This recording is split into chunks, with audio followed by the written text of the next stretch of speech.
దాన్ని సాధించడం కోసం పట్టుదలతో పరిశ్రమించాలి. అబ్దుల్ కలాం గారు ఇండామిటబుల్ స్పిరిట్ అని ఒక పుస్తకం రాశారు. ఆ ఇండామిటబుల్ స్పిరిట్ అన్న పుస్తకంలో ఆయన ఒక అద్భుతమైనటువంటి విషయాన్ని ప్రస్తావన చేశారు. It is not wrong if you do not have the stars to reach for.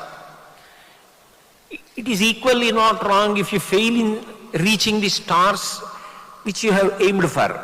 But it is absolutely wrong if you do not have the stars to reach for. నువ్వు ఒక లక్ష్యాన్ని పెట్టుకుని ఆ లక్ష్యాన్ని చేరడానికి చిత్తశుద్ధితో పరిశ్రమించినప్పటికీ చేరలేకపోతే దాని వలన బాధపడవలసిన అవసరం లేదు. చిత్తశుద్ధితో పరిశ్రమ చేసిన వాడు ఒకనాడు కాకపోతే ఒకనాడు సాధిస్తాడు. కళ్యాణి బతగాదేయం లౌకికీ ప్రతిభాతిమా ఏతి జీవంతి మానందో నరం వర్ష శతాదపి అంటారు రామాయణంలో. 100 సంవత్సరములు ప్రయత్నం చేసిన వాడు 99 సంవత్సరముల